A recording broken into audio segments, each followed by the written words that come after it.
On this episode of DC on Screen, we're talking about Aquaman and the Lost Kingdom. Right after these words from our mystery sponsors. That conveyed the enthusiasm, I think. Well done.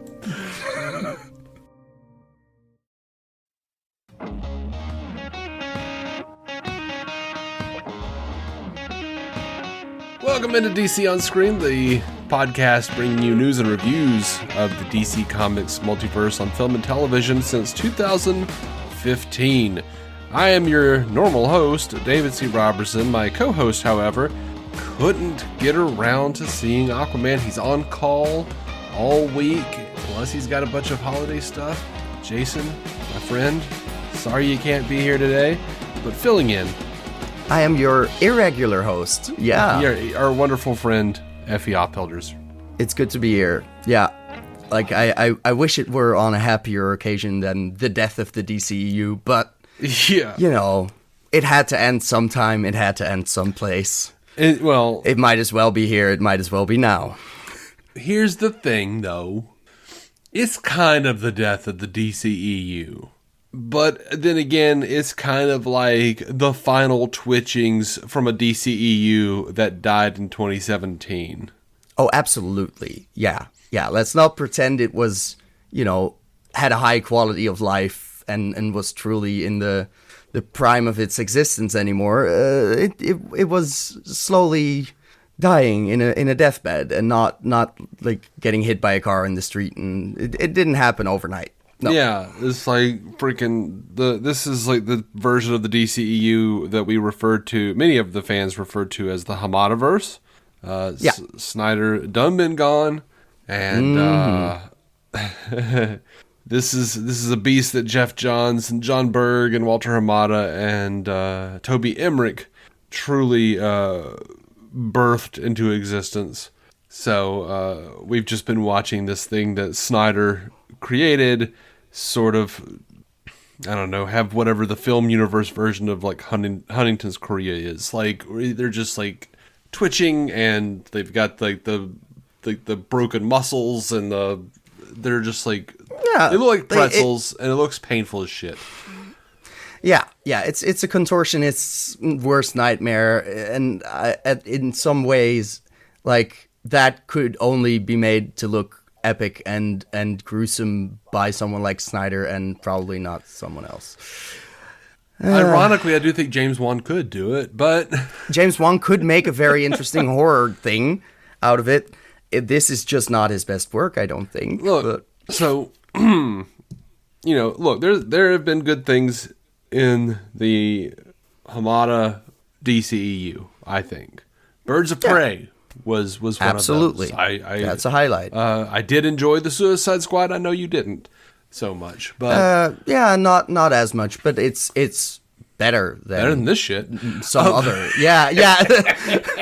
I wasn't gonna get to that part yet, but yes, it's better than most other Hamadaverse stuff, because, you know, there was a creative that was just let loose, and I feel like Birds of Prey had that same sort of, like, there was some meddling, we know, in hindsight, but there was at least a vision of sorts where it's like, no, let's make it zany, and it works with the character. There is the chronology, everything. It's fun. Yeah. And it works, and it's still darkly humorous in a way. Mm-hmm. This, well, really the only thing I've seen, I think, on it, because I try not to like read reviews or listen to anyone else before doing something like this.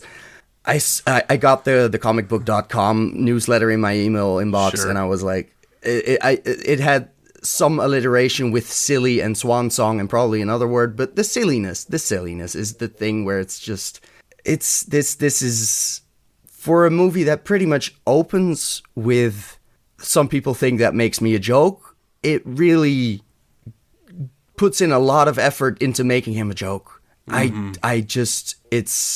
And I feel like a big flaw of this movie is just no longer being about Aquaman, but mostly just being Jason Momoa. Yeah. I feel like there's a lot of bleeding him into his character. Where it's like, oh, let me ride a motorcycle for a second. You know what? I need a fridge full of Guinness. It feels more like him than it does any sort of character I should recognize, which could, it's not always a bad idea to have some of the actor influence their character, but I don't know. It just feels inconsistent. It just feels random at some points. Yeah. One of my issues that I've always had with this version of Aquaman, is that, to me, if you look at the comics and you look at what we're looking at on screen, yeah, Patrick Wilson's Orm is Aquaman from the comics. Absolutely, I get that. Yeah, he is like the guy who is walking into a bar as written by Mark Waid in Justice League or JLA Year One, mumbling with a strange accent and beating the shit out of some sailors who are trying to hurt him, make fun of him. Yeah. He's a dude who's a little distant from the land. There's something off about the I belong nowhere, and we have such a jovial contrast in that where Aquaman in the first movie walks into that same bar and takes selfies and drinks a bunch of shit with the sailors that are fans of him. Yep. And I get that this version has throughout been more land than sea in a way, but really outside of the Snyder snippets we got, there is just a very, very different Aquaman walking around. Yeah. And even like I don't necessarily have a problem with him not being stark blonde. Right. Though that works if you're going to head into a more distant, regal sort of this Aquaman could also flip on the surface world at any moment type of thing, which has also happened in the comics. So there's a lot of roads you could go down, but man, it's just, it wasn't satisfying to watch. Well, I don't want to like shit all over this movie because it has I would like to acknowledge that a lot of hard work went into this movie. And, absolutely. A lot of people worked for a long time to make this. I'm sure it watchable. Burned out a lot of VFX artists as well. Like that's how it goes. Yeah. So I'm on record. I'm not a big Aquaman fan. I'm not a big fan of the first movie is what I mean. Yeah. When we started getting word about BVS back in the day, I got really excited because there were some talks about Aquaman, like the stuff with Superman we and Zod. Heard they were setting up some things. Yeah, like maybe Aquaman was gonna make Atlantis known, and the world engines kind of mucked up the engine. The oceans and all this stuff. And I had could have been layered in there. Like there could have been connections. Yeah, and I had this imagery of like that Justice League animated series version of Aquaman, which is very, very comic booky, being like, nope, now we're just bringing our armies to the surface, and we're gonna go to the UN, and if they don't say what we like, we're gonna take this from you now too, because you can't do this. You can't just destroy our world. If you're proving that you're incapable of taking care of this shit, we'll take care of it for you. Yeah. That makes some sense. So even since the first Aquaman movie, I got the sense that, no, really, Orm is traditional Aquaman. I do like that interpretation. There is a fun in there. Yeah, and it's almost like nope, traditional Aquaman, traditional white Aquaman is the guy who's going to take over your world. We need ethnic Aquaman to stop him and be like, no, let's everybody should live together and etc. Yeah, because we can't have a minority be angry in that way. That would be threatening. Well, he's both Atlantean and human. He represents all. That's what he's. Of course, yeah, he is. He's not stuck in a middle space in limbo where he belongs to neither. Momoa's Aquaman. He just belongs everywhere. Right. Blah, blah, blah. Momoa's Aquaman is I'm here the bridge to save between worlds. Yeah. both Jew and Gentile.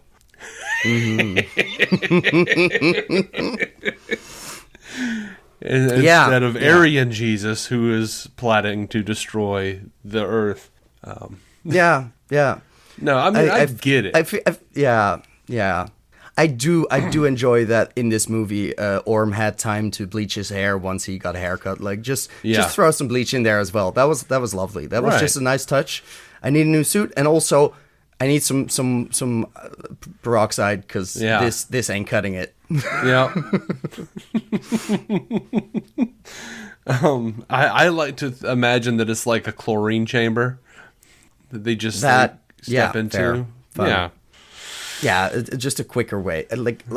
But who cut his hair though? Like, did Jason Momoa's Aquaman actually just, grab something sharp and cut his hair properly? I think like that's a skill I hadn't seen yet, but I appreciate it. I think we're overlooking the obvious. It had to be Topo. Right. That makes sense. Yeah, that makes more sense. Yeah, like a little Atlantean scissor set, and he's like, yeah. If you can play a bunch of musical instruments, I'm sure you could also make that work. Yeah. Yeah. Hairdresser Topo. That's the movie we need. The spin-off. Make a show of it. HBO Max. It would be more interesting than the Breen or whatever the hell it was. What was that thing they were trying to do? Like, what was it called? The evil zombie fish that were in like the trench. Oh, right. That. Remember? Yeah. No. I thought you were talking about something in the movie. No, they're not there. Yeah. No. The trench was trying to be a spin-off, but also a Black Manta spin-off. Ultimately, we found out, I think, and then we got this Black Manta, I guess, who was not Black Manta for most of the movie. I don't know. Right. Okay. So let's actually. I am never a big fan of. Yeah, I'm not a big fan of. Let's have him be possessed by a more ancient, more evil. Yeah. It's just this could have been any guy instead of Black Manta, and like his motivation now doesn't matter anymore. His revenge story with his dad, like it's nice of you to splice the flashback in there, but it doesn't matter anymore because he's doing the bidding of what's his face, Kordax. Sure. Yeah, Atlan's brother, King Kordax. Yeah. So I agree with you. I had the same thought because Black Manta has that great revenge story. He's coming for Aquaman. He's coming for Arthur because Arthur killed his father, and for whatever reason, he can't figure out how to make the Black Manta suit again.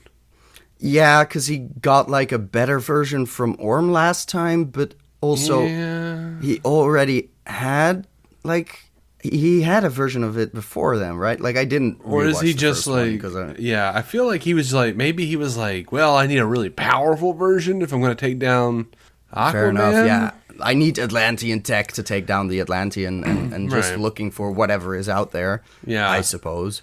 But he's got wind of this like ancient power source, and he's gonna go try to figure this out. I mean, did he know any of that yet? Because I feel like he just I don't know happened upon the trident, and then had a whole plan that happily happens to include killing a kid. So he's okay with it or something. Mm-hmm. But before that, I feel like he's just trying to fix his suit by finding Atlantean tech and just looking for any place where there might be some old Atlantis shit. Like, do we have some ancient tech that we could use? Oh, there happens to be a whole bunch of it, and it belongs to this guy. Let's help this guy. And also, he's inside my eyes. So these damn writers were happening upon the try hard. Because good God, I don't know how fair it is to shit on this movie because as it stands, this cut it seems like there is a lot cut out, like a lot. Yeah. Like they just like the way it opens with the clunky voiceover. It is very rushed in that sense. It has very little time for pacing itself. It does really just jump in a lot of places, and I get what you mean where it's like it seems like you could have just had the opening scene as an epic reveal of like, this is what Aquaman's been doing, without the playing with toys, without the clunky ass voiceover, which was just not well written.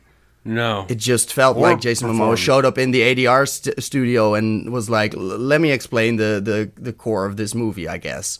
And that's just poor. It was just, there wasn't a lot in there. They just glossed over like him marrying Mara, them having a kid, Vulko dying of a plague. Like they just skipped past a ton of shit. Like, did we didn't see Vulko die, right? Because I was just like, this is a thing now. Sure, okay, sure. No, whatever. well, but somewhere in those 5 months, because they did a ton of time jumping. Somewhere in those 5 months, because of that, this ancient power source is destroying everything. Yeah. All these plagues started happening, and Vulko was a victim of one of them. Yeah. It's just toxicity for the season. It's the climate change story that we knew was coming, but also it just feels forced in there. Yeah, like I thought the song in the credits was gonna be Captain Planet, he's a hero, gonna take pollution down to zero.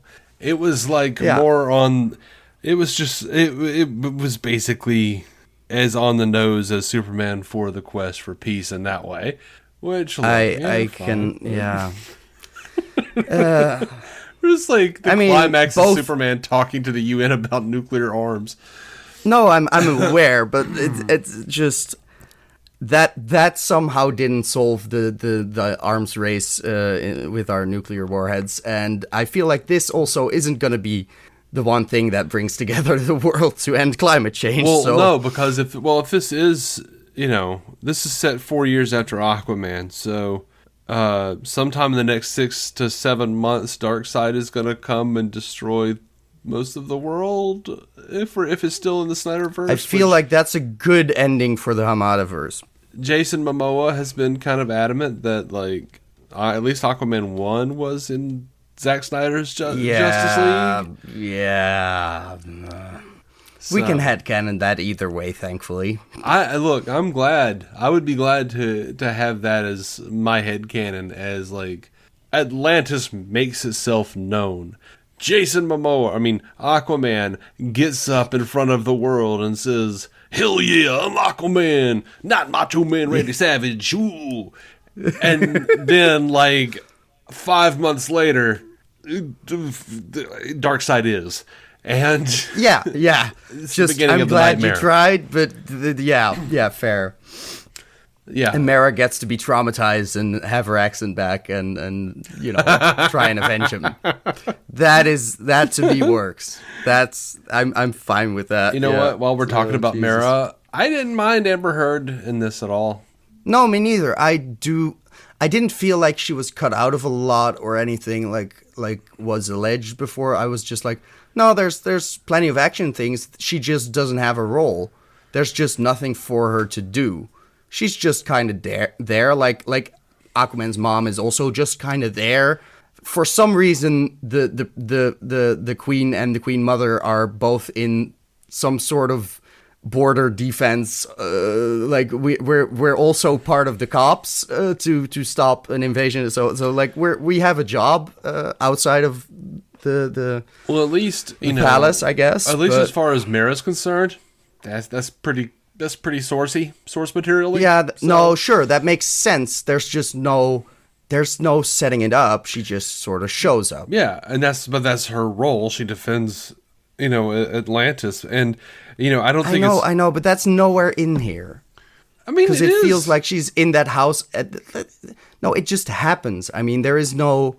There is just the focus on Aquaman. Oh, by the way, I have a job. I'm king now. Well, we don't get any like we could almost presume she's a stay-at-home mom when she's not sitting next to him in the throne room, because we see her in the house, we see her in the throne room, and then she shows up on a seahorse or a mantis or something and starts helping out, which yes, makes sense with her power set that is fairly unique within this society. Yeah.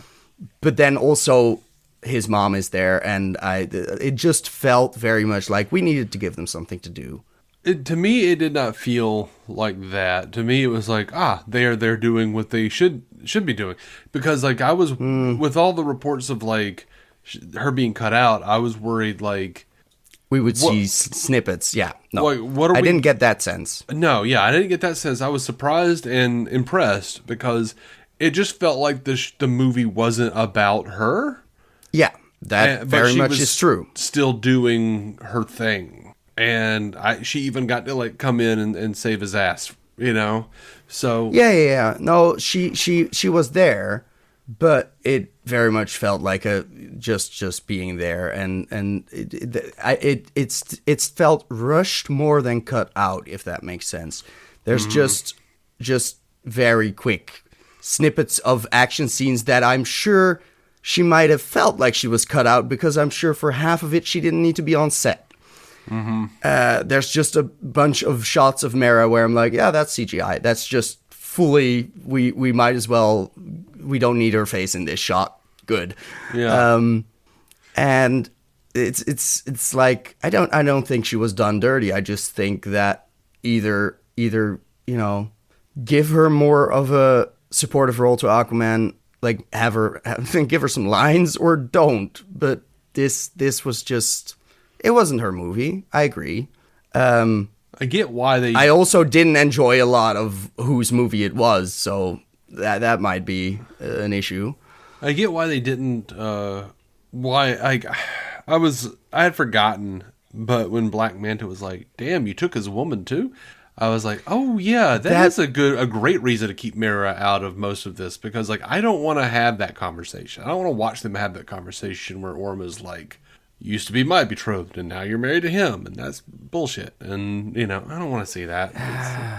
I mean, yeah, but then don't call it out. Like, yeah. Because it felt gross to include it, even, because I was like, dude, that's so easily explained, whereas, like, we might just... She's not an object. Let's just assume she wanted to marry one guy and was forced into being the fiancé for another guy, because that's kind of the story. Uh-huh. Like... Why does Black Manta need to bring this up? Like, it felt like a weird one-liner where there are just a lot of trying to have a fun line in between a fight, and I feel like they were trying to hang a lantern on an inherent weirdness that they noticed in the first movie. And I mean, I must have forgotten a lot about the first movie. But it didn't feel that weird to me. But that might also be my preconceived notions of, well, Arthur marries Mera. That's kind of the thing. It happens eventually. Yeah. Yeah. That's like our fan thing. But on the other hand, it's like, I mean, dude did just like waltz in, take over his brother's kingdom, and then like took his woman. Like, that's what happened. Like, without the context. Yeah, but also the context is... The context they went on the adventure. Yeah, going on their MacGuffin adventure and falling in love. Exactly, yeah. But Black Manta doesn't have that either. He's just like... No, sure, okay. But it does demonstrate more of his internalized... Like, his misogyny than anything outside of him. But, I don't know. I didn't need it, per se. Because that's the thing. Like, it is called out. There is a lantern hung on it. And then we don't do anything with that because it's not a storyline. Yeah. So why spend time on that? It was like, I think I could have not had the line and I would have been fine. I probably wouldn't have even thought about it. Exactly. And there's also no response. There's no her rebutting that comment or anything. Right. There's no clear, oh, you're a dick for saying that. There's just the, I guess? Oh, right. Well, no time to think about that because now we're blasting lasers again. Well, based on the rest of the dialogue in this film, I would say I'm actually thankful that they didn't have her give a rebuttal because it would have been just awful. Oh, absolutely. But that's my issue. The lines are just there to either pretend to be funny, pretend to be cool, and none of them work. It's just so much bad writing. when they find that baby Arthur has been kidnapped, and like it just keeps cutting to different people going, no, no, no. That was terrible. I'm glad lighthouse. Yeah. No, I'm glad I almost I clearly forgot about that. I also. That's a weird edit too. It was a weird edit. Yeah. Speaking of edits, I remember now. It was like Mera and then Aquaman like yelling in pain and frustration and whatever. Yeah. But those last frames of Aquaman got slowed down and then you had a cut. Yep. There were a lot of places where there was slow-mo in big scare quotes that was just not at a good frame rate. It was just literally choppy. It was just, we shot this at regular speed, but now we feel like we need a slow-mo moment, and we don't have the frames to capture that moment, so I guess you're getting, like, badly edited YouTube quality. Yeah. That felt fucking weird, to sit in an IMAX screen and have this huge fucking production and just get, like, slow-ass frames with like, chips in between. Like, it felt amateurish. It felt so fucking weird, and like half the time you could have gotten away without doing it. Like if you wanted to do it, fucking plan out your shots and shoot it in a higher frame rate so you can slow it down. What they did, I have no clue. I don't know how you sit there at being James Wan especially, and your editor has done this and you're like, yeah, looks fine. I don't get it. I just don't. It's like James Wan being like, I'm tired of this bullshit. I'm tired of going back and forth. Just please reshooting. Please let me go back to Blumhouse. Like I want to get out of here. That's what that feels like. Yeah, and I mean, I'm sure they wanted a specific runtime. Probably. And what was the runtime anyway? Because it felt like 2 hours. It felt so long. It felt so long. It felt too long. There was just on the one hand, I'm very glad that Cordax woke up and was pretty much immediately killed. Because I was very afraid we were going to swap villains again and like have another drawn out scene with that, and now his entire army wakes up, but it kind of already did. So yeah. Like I was worried because I didn't want to sit through more of it, and that's a bad sign because I was getting tired towards the end of the second act where it's just like, oh god, we have so much to go because they're still not doing the thing. 2 hours and 4 minutes, by the way. That's the runtime. It shouldn't feel as long as it did. Like, you can make 2 hours feel very long, and you can make it feel very fucking short. And this wasn't the latter. To me, this felt longer than the Snyder Cut. Yeah, no, I get that. And the Snyder Cut was over 4 hours, or about 4 Snyder Cut is just terribly long, but I'm enthralled. I'm in there. I care about it. I will probably take a break if I'm watching it at home, sure, which is currently the only way I'll ever be able to watch it. But I will take a pee break, but I will likely continue the movie. It's like sometimes I'll take 2 days and just half and half them. Yeah. But this I would take probably 2 breaks and really have to force myself to sit through the ending again. Like it's not that the ending was particularly worse than the middle, or the beginning. It's just not great. It just gets tiresome. Like there are cool things in the movie, like the special effects get kind of cool Absolutely. sometimes. When it's not just like a CGI fest, like and I don't know how much CGI this was, but there are things in this movie that's very specifically look stop motion. Like the tentacled little ships that they fly around in down. And when they're walking around, they look like stop motion. It looks like James and the Giant Damn Peach over here.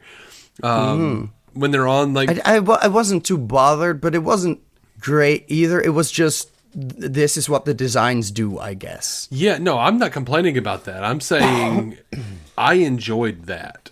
Like, oh, good. Okay. Like when it wasn't just like your rote CGI, when it was stuff like that, it gave it like that looked more practical. Weirdly, yeah, it looked more practical and made me nostalgic for like 80s and 90s stuff, but also like gave it like just a little bit of flavor, like a little bit of style, almost like a Sam Raimi movie. And I remembered James Wan doing that in the first movie and really liking that, where I'm like, that, this, they could have just done like pure CGI that looked like CGI, but instead it looks like something a little otherworldly, something a little bit not from here. And I really loved that touch, and I loved it here.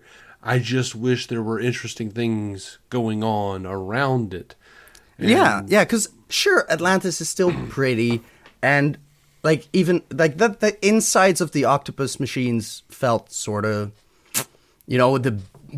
it's ancient Atlantean technology, but still we have like red buttons and like big handles, and I'm like, okay, sure, whatever. We're truly walking by shoving the left and the right. I was good with that. I was fine with that. Like it was like Atlantean, but steampunk. It's funny, but I get that. It has a quality to it. It's probably just the color where I'm like, the bright red, really. It's underwater, guys. I don't know. Like but the outside of them, even if you make a moment of it, like Wes Anderson movie, absolutely. Sorry, it's like, but the outside of them look like a yellow, like a Wes Anderson movie. Oh, I get that. And the stop motion did feel like Wes Anderson to some degree too. I understand. Yeah, no, I could see that. There's something in there. God, it's hard to care about what's going on because there is just so much nonsense in there, and it like the stealth suit, it has a function for a bit, but also he is exposed often enough where I'm like, well, I hope you killed that guy, because otherwise you're exposed as the King of Atlantis interfering. Mm-hmm. So it still feels like we get an extra toy, I guess, and we needed this action beat in here, and there's just a lot of why should I be invested right now? Yeah, there's a lot of cool action. There's just not the setup, not the writing to make me feel anything. The perfect thing they could have done was to have Batman, or he goes to Batman. Batman breaks Orm out of prison. That would have been delightful. Make it, but at this point, that would be George Clooney. So no, not necessarily. We don't know. We don't know the timing. That's know. True, but and apparently they re-edited and reshot based on that a lot, because they didn't know whether they were going to be before the Flash or after the Flash, and then we're going to be after the Flash. Well, what are we doing? Well, James Gunn is here now, so we can't set up. Never mind. Cut out any setup for next time. Yeah, because like that cameo with Batman, I don't think is anywhere near here. Like no. that ended up on the editing room floor. Like, come on. And there were two different ones, because they shot one with Michael Keaton, and then they shot one with Ben Affleck. Yeah, and neither is there, because it would just be confusing at this point. So what we get is the mid-credit scene we got, which is just or meeting the again for the second time. I'm glad we got that joke again. Yeah. I mean I would have sat through that part of the credits anyway, but I Googled, is there another one at the end of the credits? No, goodbye. And I walked out of the thing during the scroll. Because I had nothing to process. I was already standing. I was down at the bottom. I was like, okay, come on. Eat the roach so I can leave. Yeah, I just need to see this so I know it's real. Because I got spoiled on the fact that he eats a roach, and that's the stinger. And I'm like, this is, that's fine. This is, symbolically, this makes a lot of sense. This is what the fans have been doing for years, eating bugs and shit. Eating roaches, yeah. We've been eating roaches while Warner Brothers this is good land food. Yeah, this is delicious. Shrimp of the land, It's delicious. It's a delicacy. We have nothing better to offer. Trust us. We would never publish it. Which I did, by the way, I did like that was where he went with it, as far as being like, oh, no, it's the shrimp of the land, because shrimp are the cockroach of the sea. That's what we say all the time. Like it looks like they're literally cousins. It's a similar beast in a way, and we just have something against eating insects. And I wouldn't eat live ones. Like, that's my issue mostly. I don't think that joke is going to play, because there are cultures who eat cockroaches. I don't think that Absolutely. joke's going to play across the board. But No. But it's. I would prepare insects before ever trying them. Like Sure. like maybe roast them, fry them, do whatever the fuck you need to do. Oh, I thought you meant like sit down and read a Bible verse, like let them make peace with their God. I would prepare the roach before I ate them. Is that what religious like ritual slaughter is? Because I never got the idea that the cows were being read some psalms and verses and hymns and. They are. They just sound like cow screams. Oh right. Yeah, to human ears, I get it. Loud now. machinery. Yeah. Oh God, it's a is- tragic fucking state. These Yeah. are the songs of your angels. Moo. Oh Lord. Yeah. Yeah, that I don't know. In a way, like does Aquaman eat fish? Like, does he do that? Like, technically, he must, right? Well, he is I married. don't know what else. I'm gonna ignore that one. I assume she's part of fish, right? As much as he is. Is she part fish? Like, I don't think know. they're part fish. I'm Aren't pretty they? sure they don't. Don't She's they? got- Like, she's they don't got- even have gills, right? No, she's got to have gills, right? I don't fucking know. I thought they Like, did. Atlanteans, do they have gills? I thought they Maybe, did. maybe in some versions. I don't know. Yeah. But like he doesn't, and he's half and half, and he still can breathe underwater. So I Yeah. feel like that's not a thing. I don't know. Maybe he I don't does. know either. They're under his beard, But like in terms of the underwater vegetarianism, I feel Yeah. like him going on and on about burgers. Jesus, Yeah, Jesus, no. Jason. It's just, why is this in here? I get that they have to bond, but like limit that to the conversations about, wait, you didn't want to be king? Like, that's something at least. Yeah. It's not executed very well, but it's something to do with the story. I did like that part. Yeah. I did. That was. Yeah. He was like, "Wait, That you was weren't, fine. You weren't coming to. You do weren't this? trying to steal my shit like my dad told me. Like, that's the problem. No, That no. is something that could bring them closer, where it's like, oh right, I've been taught to think of you one way, and you showed up, and I just expected you to be out to get my role in society, and that's just not the way it worked out. So that was better. Yeah. There was something there. But in the same way, like, there probably could have been something there with Orm gaining the trust of whatever Dolph Lundgren's, like, King Nereus, I think. Yeah. Like, gaining his trust throughout the last battle. And, like, yeah, but it was just a short beat. It was set up late. It was immediately cashed in. And then we moved on. And I'm like, okay, yeah, Orm is growing as a person, I guess. Point Yeah. taken, but I don't feel anything when this happens. Right. I don't believe it for half a second when he smiles and pops out as if he's gonna let him die. Yeah. Like, it's just, like, because we have had no other indications of him being an evil asshole this movie, which is weird given that he's fucking Ocean Master. Yep. Like, okay, so that was one of those points where I was like, yeah, he's totally not going to let King Euro walk and die. Because Yeah. that's what he sounds like, is a Euro Christopher Walken. he's like, no, can't trust you. Like, what are you doing? I am very glad I didn't notice that as much, but that might be my European ass just not listening all too closely to like, it has to be basically Rebel Moon levels of, well, everyone has an accent for me to notice everyone has an accent. Yeah, because he's not quite doing Dolph Lundgren's accent either. It's just like, sometimes he sounds a little Christopher Walken with an accent, and then sometimes he sounds like he's trying to imitate a deaf person. And I'm like, what are you doing, man? Ow. This is Yeah. a terrible voice that it's just so bad. I was just... Let's just assume James Wan wanted to rap that day and was like, we're not doing another take for this pronunciation shit. We'll fix it in post. Yeah, he was just all over the place with his delivery, where he would just like say words like in a strange sequence. You're like, well, okay, well, that doesn't sound like a sentence would have ended there. And then he'll like, here you go, another like really big word, bam, right in your face. And you're like, oh, that was the next word in that sequence.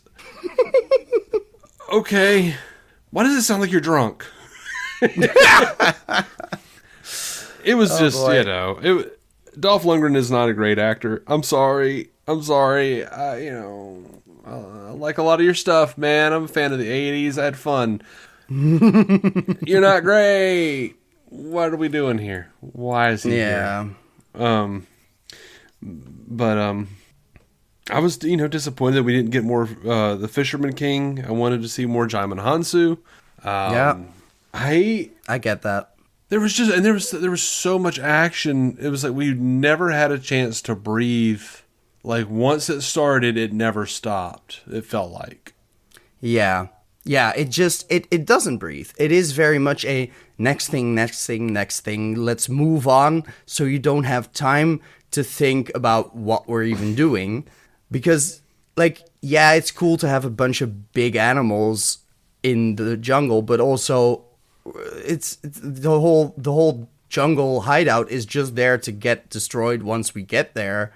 And it's just like, where did you get all this stuff? I guess ancient Atlantis.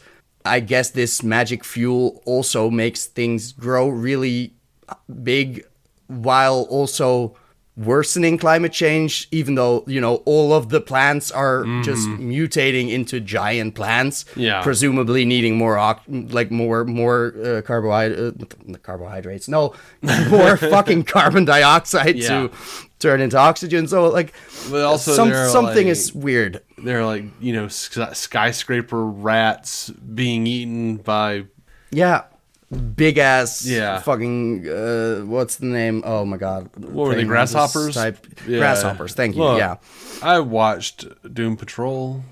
You're not gonna throw me off with shit like this. It was that's fair. A bit out of left field, and I went, all right. Yeah, that was it. But it feels like, I have this interesting idea, which is sort of horror vibey for me, but we're not going to lean all the way entirely in because, that would be too scary because we're still making an Aquaman movie. So it's very much the PG-13 version of James Wan's ideas, just like the opening in the ice cap thing where it's like, I can see you've made horror before. I also, it's kind of bland in that sense. Yeah.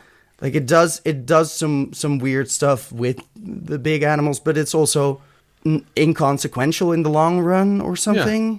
That's it. So you make a good point. It's just there, and there's also on the island there's some more Atlantean ancient artifacts, I guess, which I'm not sure about why, but let's not think about that because we don't have time anyway. We just need a statue to fall over. It's cool. I don't know. There's just a whole bunch of nothing to care about.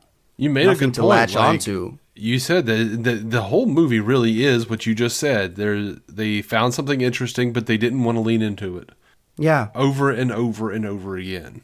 Yeah, there's just not the commitment to fully make a thing of it, make a moment of it, explore the idea. It is very much just we can throw this in there too.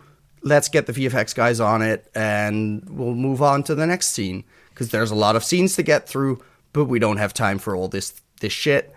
And like I said, the main story is just, it's a forced climate change metaphor that is done to melt the ice caps, I guess, literally, and free some ancient evil that has nothing to do with Black Manta's regular shtick. Yeah. Because we just needed some more ancient Atlantean lore. And I get that, but you're also not exploring that lore much beyond, by the way, you get a flashback. There's so much exposition. Well, there's so much just like, now we're explaining this, now we're explaining that, and you need that. Instead of cutting the voiceovers. But once you, which I was okay with the voiceovers when they were doing the history lesson of the Seventh Kingdom. I agree. Yeah. But once you get to a place where you're like, the movie is called Aquaman and the Lost Kingdom. When you are introducing me to this Lost Kingdom, all you're really doing is like, hey, check it out. There was a Lost Kingdom. You're like, cool. What happened to it? Well, dark magic turned them all undead. Cool. So there's nothing interesting about any one of those sons of bitches in that Dark Kingdom. I have no interest in watching them be saved they're all just like zombie monsters. Yeah, they're also not gonna be saved. Yeah, that's the thing. They're not worth saving because their king was a dick and dark magic. So, dark magic. It's and that's ironically a thing I also felt hurt Love and Thunder, where it was like, yeah, if the sword just makes you go mad, then fucking it doesn't matter what your motivation was at the beginning because you have no motivation anymore. Yeah. Just damn it. And the same goes for the Trident, where I'm like, yeah, if it's gonna make him go mad, he's not the asshole we came to know. He's just an asshole. Yeah, by the time we get to like Arthur and David's final confrontation, it is not David Kane anymore. It is just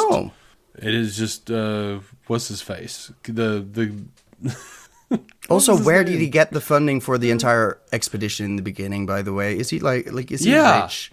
Like, he's a pirate, I guess. Fair enough. They just glossed all over that. Like, where did all these people come from? Where did that lady screaming? Yeah. What was it? Yeah. What was she screaming? German? What was she screaming the whole time? I have no clue. If it was German, I couldn't make it out. Like, I honestly, I was also like, well, we're not giving subtitles, I guess, so fuck you. It wasn't German I could recognize. It might have been an attempt at, because I never know that. They literally did a slightly more serious take on Frau Verbissina from Austin Powers. She's just running around. What are you even saying? Like, I don't recognize I can't make out most of it. Yeah, and like that being said, like the elements of Jason, like in terms of his heritage being in there, and with him and his dad, and some of the non-subtitles words there in whatever Polynesian language, I'm not sure. Right. I didn't look it up. That is fine with me. I don't need subtitles for that. I like, that's a cultural thing where I'm like, I appreciate you putting this in here. The hamburgers and beer isn't as much of a cultural thing, so like I could skip that. Everybody loves hamburgers and beer. I don't like beer. Exactly. That's the most German thing in the movie, really. The hamburgers and beer. But I just, oh God, there's just so much happening and so little that I'll even remember in a couple weeks. I feel like when Aquaman tells his dad, does the toast to single parents, and then a few minutes later, it really looked like they were going to kill Amber Heard for a second. It looked like they were going to kill Mara. Like, she looked. I mean, she looked pretty wounded. Fair enough. But then like, once he was gonna like throw some shit at her, once he'd already hit her, and then Aquaman came in between, I was like, oh no, this is supposed to be him saving her, so I guess she's not dead. Absolutely. Yeah, as soon as that happened, I was like, oh yeah, no, that's not happening. But then, like, in the comics, they killed, like, Black Manta killed Arthur Jr. Mm-hmm. So, and they didn't even do that here. They didn't do that here. They didn't kill Tamura Morrison. Nope. Looked like he was about to die. Yeah, but he was spared for some reason because he had to watch or some shit. And God, you guys just like took the easy way out, the safest way out. And it was exactly. There is no stakes if you're just like, oh, let's not. We might need these characters later. No, you won't. It's the last one. I will bet you anything they killed someone in one of these test screenings that went very poorly, and they decided to do a reshoot and be like, because like my guess would be the dad, the Tamura Morrison. Yeah. And that would have been a shame in some ways, but I also get that you can't do Mara because that would have been just inviting controversy for no reason as well. So but kill the fucking baby. Honestly, like that. I know I sound like a fucking psycho, but narratively, that's the interesting thing. I also don't know why we need Shin to be so involved up until the end to be like, but I'm still a good guy and I'm trying to betray like David Kane, and I don't know. It doesn't serve much beyond, oh, this character is actually not that terrible, which is like, I already got that from the fact that he wanted to walk away. Yeah. We're good here. Well, I don't need him to be in the throne room at the end. I mean, at the end of the day, he did like save them to some degree, but you know, it wasn't a satisfying story, Dr. Shin, because I mean, he was introduced in the first movie, and he was like very obviously a joke, to everybody, and you just want to see this guy. It's sort of like Back to the Future.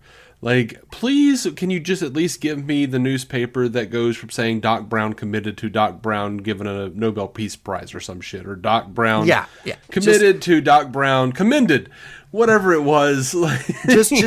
Give Shin something to do at the UN near the end as a mediator or an ambassador or whatever the fuck, you know? Yeah, I want to see this guy get his props. Give him get him vindicated, because I'm no longer the nut job who thought Atlantis was real. I'm the nut job who, got proven right. Yeah. Exactly.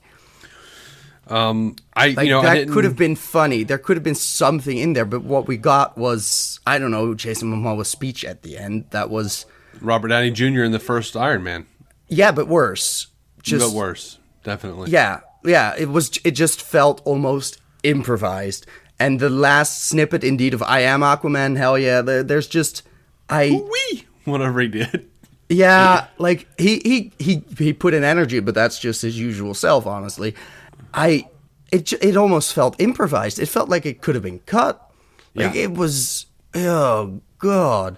Like it was, and it was such a weird reference to do, especially when there was weight to the end of Iron Man. Mm-hmm. It mattered, and God, oh.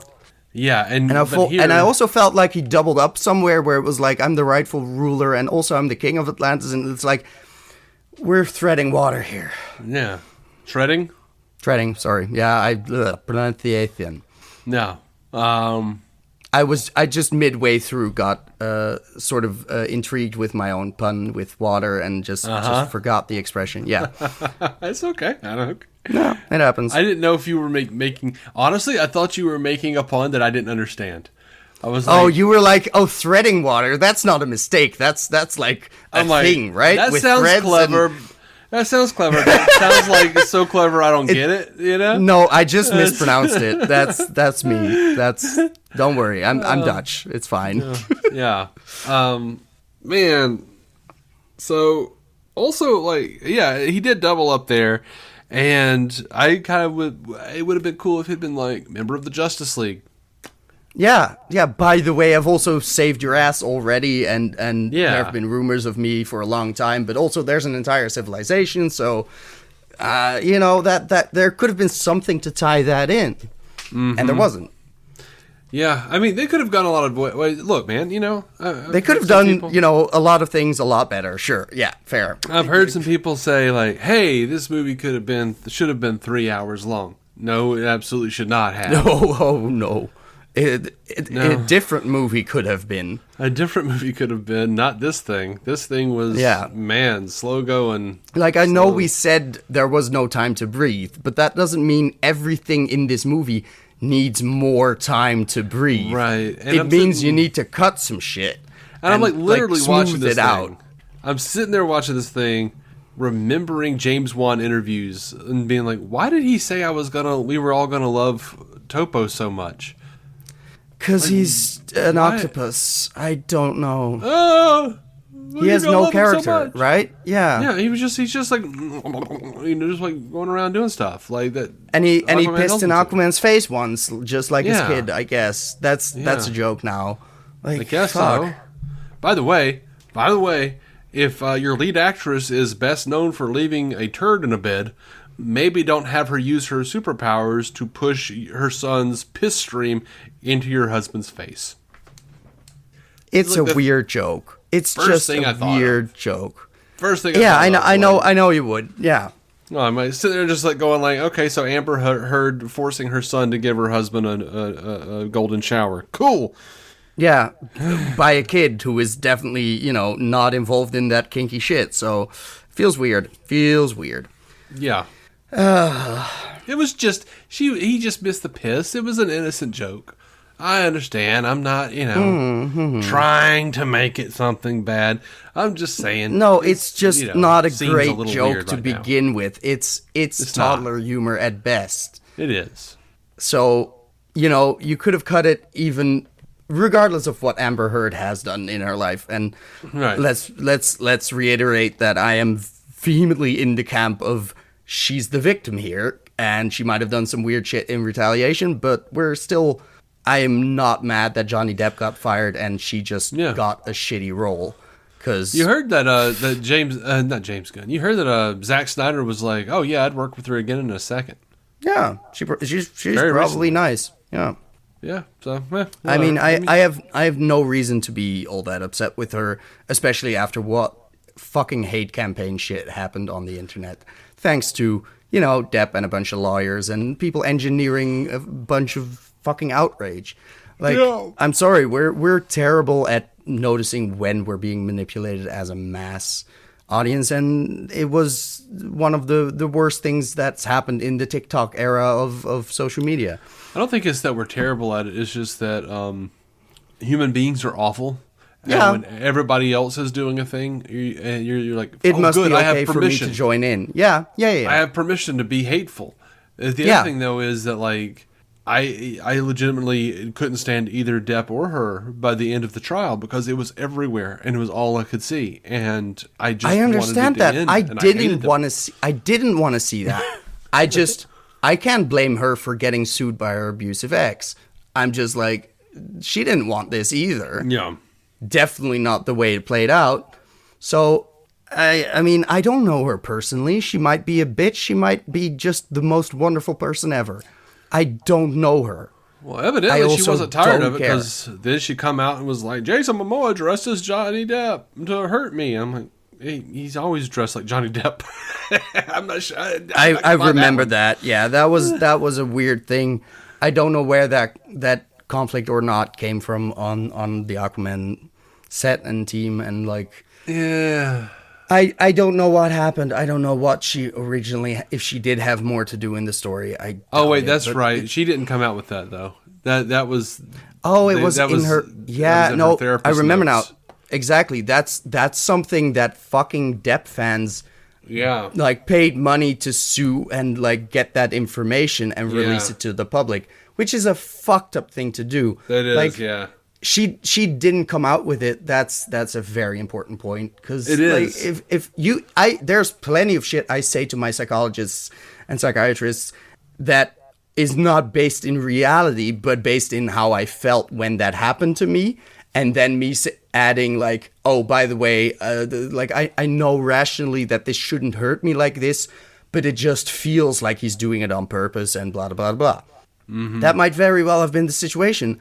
She might never have talked to Jason Momoa about it. Lord fucking knows. And also, it's not my business. I shouldn't fucking care. Like, if she sought publicity, but at every turn she has tried to avoid it and been harassed into it. So, So, what do we say about this movie? Do you think it's a satisfactory ending to this? Is it just or is it just like a thank God it's over situation? I think it's an appropriate ending to the past couple of movies. Yeah. It's like if we had ended on The Flash, on that end credit scene, mid credit scene, whatever, like, was it even a mid credit scene or was it just the end of the movie? Yeah, it was the end of the movie. Yeah, right. Like that would have been weird too, but this is appropriately nothing sauce. This is just, it's literally an extension of a gag of like, oh, he likes to eat roaches now because that's good shit. And that I have nothing. I have nothing. I don't think that's a terrible joke. I don't think that's a good joke. I feel nothingness towards that snippet at the end. And I feel like that is the way I felt about a lot of the past couple of movies, where it's just been very, very forgettable. I will say that this. Pains me to say. All the roach bits, or the two roach bits. Yeah, just two of them. Yeah. So by the time that the movie actually started, there were a few families. There were like 2 or 3 families They were all laughing at that shit like it was the best thing since sliced bread, dude. Like they were just really like they were just like ha ha ha. Like they were just there. I am just not the most common denominator because I saw him slowly bite that head off at first and taste it, and I was like, oh, I'm supposed to cringe now, but I'm not empathizing with this character on screen. I'm not feeling the crunchy sound effect. It's not getting to me. And then they even had the gut slime go down his chin. Oh, did they? Oh, yeah, they sure did. Oh, it's not my sense of humor, I guess. We all know I don't have a sense of humor, but God, it depends. It's sad. It depends on like I've definitely laughed at someone eating roaches before. I'm sure there's a way to make it funny. Yeah. I just at this point didn't care. The same way I didn't care about the end big finale speech of we're gonna come together and save the world type of thing, where it's like, okay, I get it. It was a movie about climate change, sorta, because most of the movie wasn't about that, but we forced it into the plot anyway. So like, go do something. We're not gonna next generation. We're not gonna actually explain how we're going to, No. It's just Atlantean tech plus. The surface world tech will fix this somehow. It was like whatever gas we just pumped into the atmosphere. It was like Mayor Oliver Queen, like being like, "We're gonna fix gun control." End of episode. Never mentioned again. Never mentioned again. Oh. It's like, we're going to take a really serious subject and just like, we're going to fix it. Taking a stand. Wow, you softballed that right into our... Yeah, where it's like, oh no, we just got to come together and fix it. Where it's like, no, maybe we could have had a scene of like destroying some major ass polluting companies or something. Something fun, destroy some factories. Fucking tsunami them. Like, it has no edge. It is very much just the blandest of bland 4-quadrant Drek, and I'm just bored by it. Yeah, and that's sort of what the movie industry has become, and it's not for me. I am like Hollywood. I'm very hopeful about James Gunn. I hope he does something different. I've never seen him make anything like that. No. There's a lot you could say about his movies, even the superhero stuff. I'm not a fan of each one equally, but it is at least a take. There is something there. Like he got a PG-13 movie with a bunch of animal abuse through, so like there's at least an edge there. There is somewhat of a statement, and it's not as blatant. It's not a Supergirl speech at the end of season 1. It's just there for you to really hate watching, and that's perfectly fine. That emotionally resonates. There's also a bunch of stuff in that movie where I'm like, I didn't need this, but that's a different story. Well, things are so subjective, Absolutely. Yeah. Like, look, love Zack Snyder, love the Snyder Cut. I don't need about 3 hours of that movie. Sure. There's like, the man does the opposite in terms of giving things room to breathe.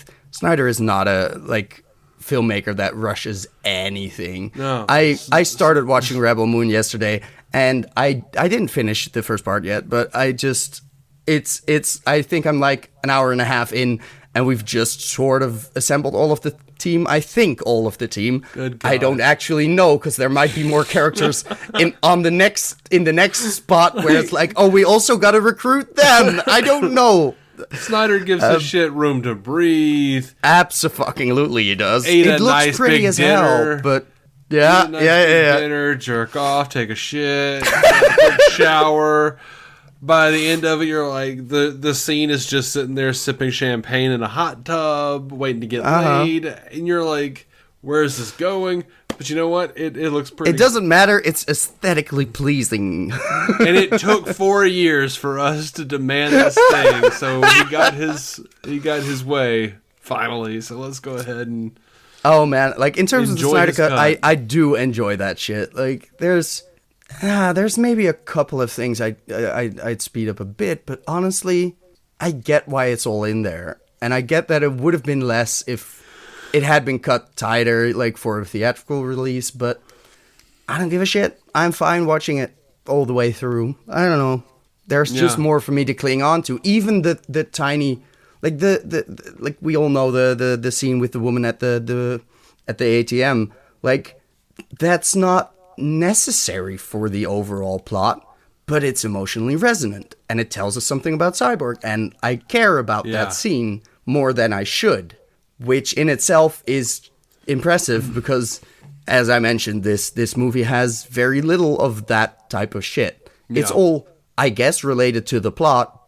It's a narrative by technicality, but it's not, it doesn't draw me in anywhere. It's just, look at the flashy visuals. Yeah. It is a blockbuster in the most derogatory sense, and I just got bored. I just didn't sit through it loving every second of it. It felt like there was a lot of like repetitive imagery, like Dr. Shin creeps in and watches that David was do twice. a thing. Yeah. David Kane looks back at him and he scurries away and the door's shut.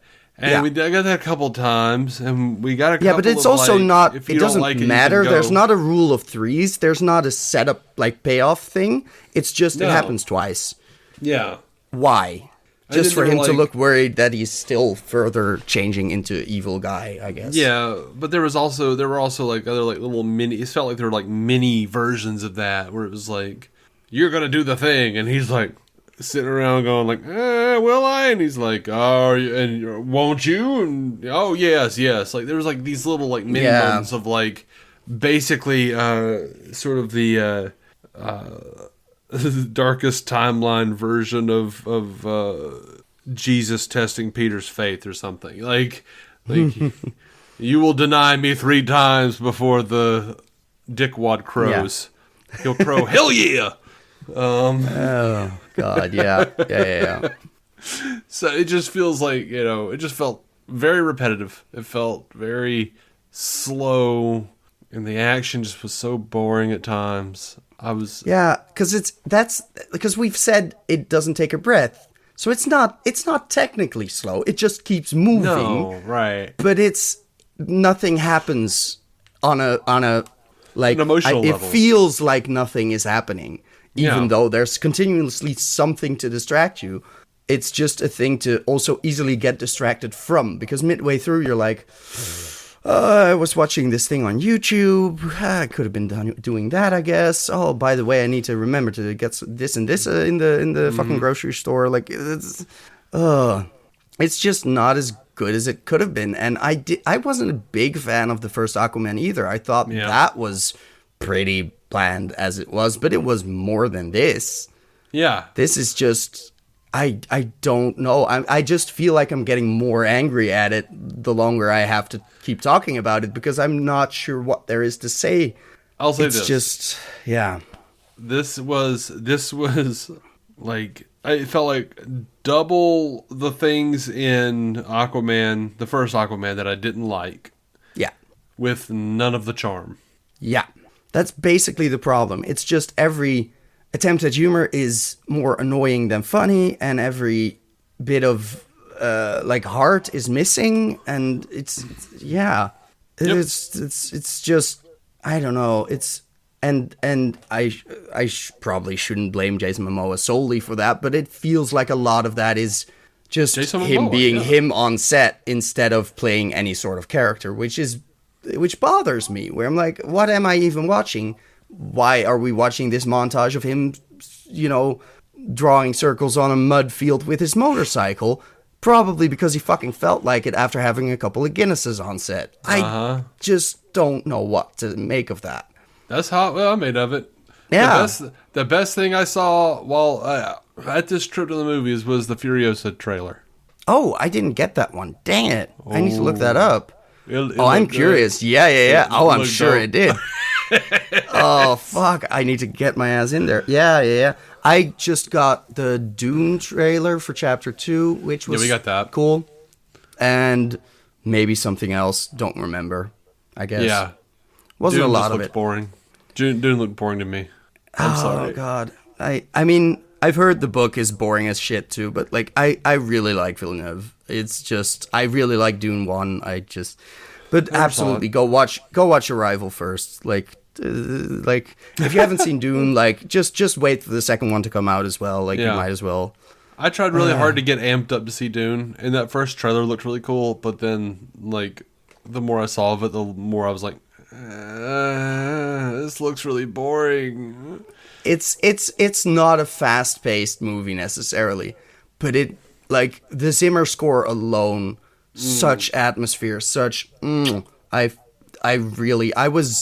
was one of those movies that did suck me in and like had me fully zoned out, still walking out of the theater being like, where the fuck am I? Because it sure as shit isn't this reality. And I really enjoy that feeling of being, dragged out to a different world instead of being fully conscious, like, oh, how did they make this? Because I'm like, and this is that kind of movie, Aquaman 2, where I am thinking more about production and like writing decisions than I am engrossed in a story. Yeah. And that's a pain point to me. Whereas something like Dune or Arrival, just it swallows me up and it takes me with them to a different plane. And I like that a lot better. Which I feel like is what Aquaman should have been able to do. Yeah, but we didn't even get that much Atlantis or anything. We got a couple of... the Lost Kingdom, for Christ's sakes. We didn't get that either, yeah, no. Like, we got more, we got equal amounts Lost Kingdom as we got desert shit. Yeah, weird dead desert people and creatures. Yeah. That all sound the same. Yeah, it's just another type of zombie to introduce, really. Yeah, they're all just going... Like, why do y'all sound like Topo or Topo, whatever? You sound like Topo. You sound like the people sound like the things that they were writing. Like everything's like sounds. Yeah. Okay. It's just it's pretty generic monster sounds. It's just do some growling. Like I'm good. I get it. Well, I guess. I don't know if Jason will listen to this, but I'm assuming once he watches it, we'll have a conversation about it. Yeah, he'll have an opinion too. He'll probably be, less egging each other on like we just had a. Yeah. Like let's further take a stand and both agree on shit. And like no, he'll hopefully be slightly more entertained by it, but that's why I tend to disagree more with him than with you. So yeah, I literally walked out of the theater, and as I was walking to my car, I muttered underneath my breath, I don't even want to recommend that for streaming. Oh, I get that. Oh, that's rough. Yeah, but it's true. It's like it's 2 hours you could have been spending on something else, on something, I don't know, anything really, like using a freaking potato peeler on your dick. At least it'd be more interesting. If you can keep that up for 2 hours, that's impressive, honestly. Well, you just got to do it a couple times, and the rest of the 2 hours will be spent in the emergency room. But... Fair enough. Oh, God. No, it's just, God. Yeah, no, it's not great, and it's a lot of fucking money, and it's probably going to lose a lot of fucking money, and it saddens me, but it also feels very fitting in terms of how this universe bled dry. Honestly, I now finally, after, 10 years, get the name DCEU, because this universe was extended far beyond the years it should have been in existence. Yeah. It's drawn the fuck out until it couldn't do anything anymore, and this is what we got at the end of it. I mean, look, I try to be fair. Shazam 2 was fun. It was more fun than this, but it also wasn't good. Like, the first Shazam was absolutely better. Like, undoubtedly.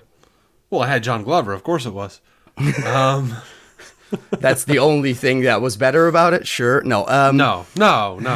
I was hoping for something better with Shazam 2 as well. There was definitely shit in there that I wanted to change about it as well. And this was worse. This is like what Gunn's been talking about, how they're just doing sequels to make a sequel. Yeah, like it's just the last one made $1 billion, and we don't have a story, but fuck it, let's make it about climate change, I guess, sort of. And Momoa is in an interview today, I think, said like, "Oh, well, if it's up to the fans. If the fans, support it, we might see more Aquaman in James Gunn's DCU." And to that, I say, don't support it. I don't want to see more of Jason Momoa's Aquaman. I'm tired. No. If done. anything, this movie convinced me that he is much better off being Lobo. Like, if that is indeed a gig he gets, I'm fine with that. That makes sense for his character that he apparently cannot hide despite being an actor. Mm-hmm. I also thought the suit was extra bulky just because, like, there have been plenty of interviews where Jason Momoa is like, I hate lifting. I don't want to train for this shit. They better pay me to do it. And there was indeed not a shirtless scene in this one where I was like, yeah, you needed the padding, honey. Yeah. Also, well, there were so many reshoots. Oh, that's also true. Yeah. I saw at some point it felt a bit like the Tomorrowverse / DCAMU type Aquaman of just lots of big shoulders, tiny head suddenly, which is impressive to do with Jason Momoa, who is a big dude. So it struck me as just a funny, like, yeah, right. They took it easy on you. Yeah, I mean, but that's one of the things about a movie that has such extensive reshoots, though, is like I noticed Jason Momoa, Patrick Wilson, and Amber Heard, between cuts, their bodies would fluctuate greatly. That sucks. Amber Heard was very noticeable in the face, especially like sometimes she would just look very, very different. Yeah, no, I had that too, where it was like, I don't know anymore I don't know what you look like anymore. I would have to look up a recent picture of Amber Heard now.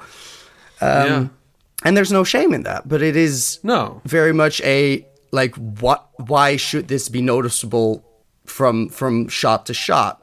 Like, that's, and the whole, just the goodbye scene where their mom, like, makes them promise to be, like, help each other out. I don't know. It's just a lot of, it felt forced in so many places where it's like, I get that this is the idea of the movie and the brothers have to come back together, I guess, but it falls flat in so many ways, and it fell flat. I had that gut feeling that it wasn't going to be what I would like anyway, but it somehow exceeded those expectations in the negative, which is impressive. Honestly, like, I was hoping we could have a better ending, just like James Wan giving us one more sort of decent one, and it's just not that. Nah. It's just, yeah. Yeah, I hate to say it, man. The Flash was better than this. Yeah, it really was. Like, there was more memorable. Even the bad shit was more memorable. Yeah. Even when it was really bad, I was still, like, awake and going, "Oh, that looks terrible." Yeah, exactly.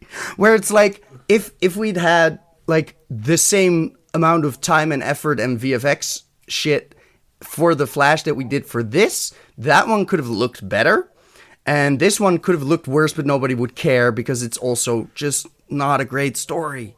Yeah. It just wasn't a good story. That was no. It's just one of those things where I'm like, they put the fucking date on the release schedule and then said, like, now go. Yeah. But clearly during production and not ever for, like, maybe we shouldn't give this a release date until we have a script that's good, that we like. There were, like, what? Four names in the credits, and then 5 including Jason Momoa for the story credits. I was just like, oh god, yeah, I can tell. I shouldn't be able to tell, but this was very fucking clear. Like, it was more messy as naming credit shit than Shazam 2, where I also was like, yeah, I could tell.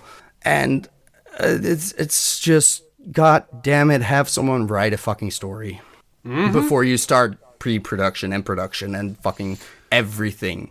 Meanwhile, I think today, like, Gunn was talking about, like, oh yeah, Tom King is going to be a major architect of the thing, and I'm like, bullshit. Absolutely. Tom King, one of the best comic book writers they've got going, former CIA, hell yeah, write us some stories. I want a Human Target series. Some shit. I want a Mr. Miracle movie. why not? Like, there's so many places to go, and as long as you have someone with a vision for a character, like some story to tell, that can be great. It doesn't have to be Batman every single time. I like Batman, no question about that. But I would rather have a good story than just another Batman story, if that one's not going to be great. Yep. I was seeing more casting rumors once again, and I'm also like, God, guys, we don't have a script. Gunn specifically said he's not going to cast fucking anyone without a script. You're just reporting on fan casts. Mm-hmm. That is the place we've come to. Anyway, it's a hard life out there, as a DC fan at least. Yeah, and I don't see that ending anytime soon. But oh no, it probably never will. 2024, we're gonna have a big break for movies. It's gonna be quiet. And, well, you say that, but we're going to be talking about all the production updates and stuff for Superman Legacy, and we got Creature Commandos probably coming this year. True. Maybe Waller. Maybe. Mayhaps. I don't know. We'll see. I know regardless, we got more Harley Quinn coming. Oh, yes, right. That's going to be fun. Good more shit. More Sandman. Yes. There is still good shit to look forward to. The Penguin. Oh, right. Yeah. Hoping that's fun. Yeah. We got some stuff. Joker. We still got stuff. We just don't have a big theatrical release, which is probably for the best because we want the reboot.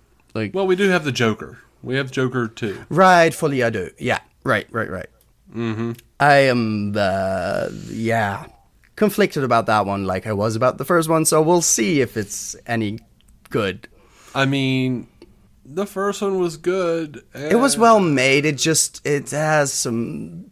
like, not problems with how well it's made, it has problems with content and message and politics, and I'm like, there's video essays on this topic that can explain it way better than I do, but in terms of someone with a mental illness, it has some questionable messaging and morals in there. It's weird.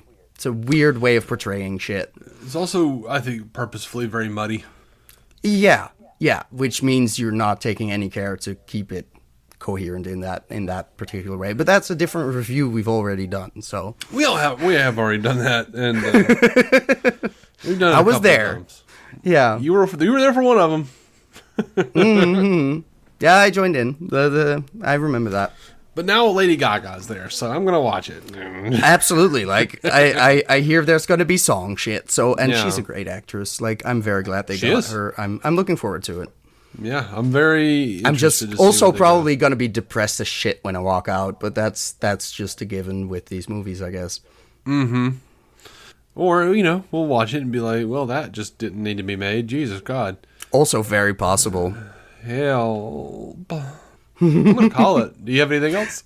Very wise. No, not at all. A happy New Year to everyone out there. Merry Christmas and all the other happy holidays and shit. And we're gonna have us all a wonderful winter time, and it's I'll probably see you in 2024. Like, yeah, I mean, I'll see you on Star Trek Universe, but I think we may have recorded all we're going to record on Star Trek Universe for this year. Oh, that's also quite possible. Because we have a bit of a backup now, yeah. Yeah, we have like 2 or 3 or 4 episodes. I don't even know, but we have enough. Some in the can. Yeah, we can last a couple of weeks. I get it. We have a few in the can, and it's also December 23rd as of this recording. Yeah, yeah. That's the thing. Tomorrow is Christmas Eve, and then I'll be out of town all day Christmas, and then I come back for a day, and then I'm out of town from the 27th to like the 2nd. So yeah, no, that's not going to happen this year. Yeah. Yeah, this is it won't be the last podcast I release this year, but it'll be the last one that I record live. Fair enough, hopefully. You need some rest, recording. Man. Yeah. I do.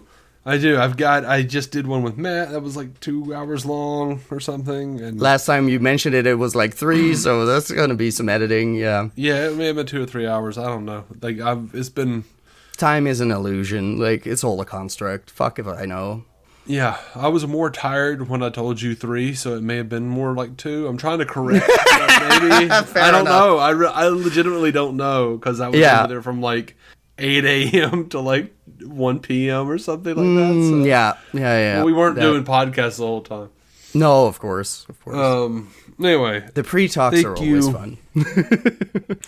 Thank everyone for listening to DC on Screen. I hope you continue to come back to us in 2024 and try to. I hope you're like me, trying to keep your spirits up.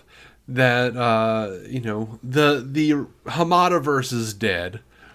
Long live the Gunverse. Yeah, the Gunverse is coming, and no matter what you think of Gun, it's got to be better than the Hamadaverse. It has to be. Like, if it's not, I don't know what happens. Like, that would be truly insanity. Like, it has to, at very least, do something for me. To, whether it's gonna annoy the shit out of me or be delightful, like, it has to be enough of a take for me to feel something. Yeah. And that's a good thing, honestly. Like, give me that edge. But look, we're not afraid of giving a shit review. No, not at all. And we're also not afraid to suck a movie's dick unapologetically. Oh, absolutely not. We have done that. Good times. Yeah. Dude, honestly, as overly long as Zack's Justice League is, I do love the shit out of every second of that movie. Exactly. There's just so much fucking shit. Like, I think BVS is a better movie. Yeah, me too. But that doesn't mean that Justice League doesn't have just a ton of fucking content and characters and shit I love to see. Doesn't mean I like there's a difference between, sentimental favorites and best and just, very enjoyable, and sometimes you just got to watch a couple chapters and not watch 4 hours of it, but that's also fine. Yeah. It's what it's for. It's there. We got it. There for a long time. I was like, I think BVS is my favorite my favorite superhero movie, and then like, you never know what's going to happen. You never know when there's going to be a Into the Spider-Verse that makes you question everything. Yeah, I'm just trying desperately to stick to live action, because Into the Spider-Verse and Across the Spider-Verse are fucking amazing, and I can't wait for the third installment. Like, give it to me now. Just pump it in my veins. Mm-hmm. It's so good. I'm so happy it's made, and the quality is insane.